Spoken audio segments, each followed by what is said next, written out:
Merci beaucoup. Et lui, il n'est pas en papier, hein. Il est en or. C'est Guy Carlier, bonjour. Bonjour Guy. Carlier libre. Bonjour Cécile, bonjour Patrick, bonjour à tous. Bon Guy, alors on y va? Oui, c'est lapidaire ça, c'est comme du lancement. lancement. C'est au bon accueil, bonjour. Alors, tout d'abord, je voudrais présenter des excuses à la rédaction du journal de 8 heures et à tous ceux qui me suivent sur cette antenne pour avoir hier largement dépassé le temps alloué à cette chronique. C'est sincère, et même si les interruptions intempestives, comme vous venez de le faire, et rigolardes de Patrick Roger sont en partie la cause de ce dépassement, sérieusement, j'essaierai dorénavant de respecter mon temps de parole.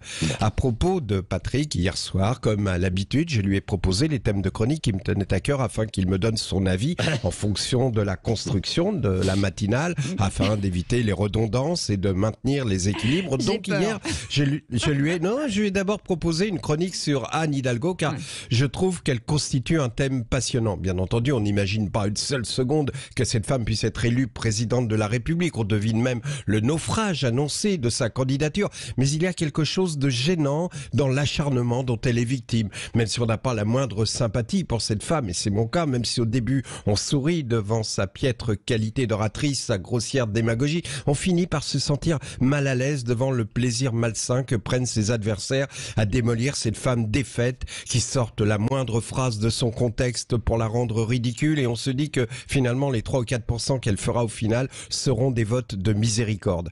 Ça aurait été une chronique structurée que j'aurais terminée en élargissant le débat avec une anecdote personnelle qui m'est arrivée il y a quelques jours sur les quais de Seine, à la hauteur des jardins des Tuileries, là où la chaussée, vous savez, est divisée en deux. Sur la partie droite, les voitures sont arrêtées par de gigantesques embouteillages à toute heure de la journée, et sur la partie gauche, réservée aux vélos, la piste cyclable de 3 mètres de large est pratiquement déserte en permanence. Ce jour-là, un couple faisait du vélo avec ses enfants. Comme nous étions à l'arrêt, je pouvais les observer à loisir, et à un moment, le père a crié « Enguerrand et Gersande, ne vous éloignez pas trop ». Enguerrand et Gersande. Ces prénoms résonnaient comme une métaphore du monde de demain. C'est-à-dire que d'un côté, on avait la vie en classe éco des Kevin et des Jordan dans les embouteillages et la pollution, et de l'autre, la vie premium des Enguerrand et des Gersande dans des enclos protégés. Alors, j'étais content de moi, mais Patrick Roger m'a dit « Oui, c'est pas mal, mais est-ce que tu n'aurais pas quelque chose de plus léger ?» Tu comprends, les auditeurs s'apprêtent à partir pour une journée de boulot, etc. J'avais une autre idée, pas forcément plus légère, puisqu'il s'agissait des grandes manœuvres entre Mélenchon, Sandrine Rousseau. Bon, déjà, comme d'habitude, on pressent que ça va être le bordel chez les Verts. Sandrine Rousseau fait davantage parler d'elle que Jadot, et on devine qu'elle nous prépare un ticket avec Mélenchon. Et le paradoxe, c'est que ces deux champions du monde de demain pratiquent la manœuvre et l'intrigue politique du monde d'hier. Oui, c'est bien, m'a dit Patrick, pour me faire plaisir, mais tu n'as vraiment pas un truc plus léger, un sujet un peu olé olé qui détendrait les auditeurs? J'ai demandé, mais quand tu dis olé olé, tu veux dire du cul? Voilà, c'est le mot que je cherchais. Je l'avais au bout de la langue, le cul, si je puis dire, m'a dit Patrick Roger. Bon, alors voilà.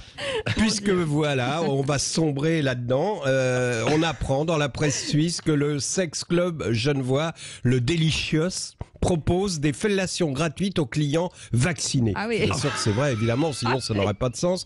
Et leur publicité annonce un vaccin anti-Covid égale une pipe offerte. Ah d'accord. Évidemment, je vous le dis, authentique, sinon ça n'aurait aucun intérêt. Alors, à l'entrée du club, c'est simple, hein, on montre son cul, son QR code, et là, en guise d'amuse-bouche, si je puis dire, une hôtesse pratique une gâterie aux clients masculins. D'accord. Donc le Delicious est donc un établissement admirable qui a pris la tête de la croisade anti-Covid genevoise et qui poursuit son admirable combat. Alors, j'ai lu le programme des réjouissances en organisant vendredi prochain une soirée infirmière au cours de laquelle de magnifiques hôtesses nues sous la blouse d'infirmière et en talons aiguilles intuberont les patients pour les réanimer. Là, je vous laisse imaginer l'enthousiasme de... Vas-y, ça va plaire aux auditeurs, m'a dit Patrick. Maintenant, n'oublions pas...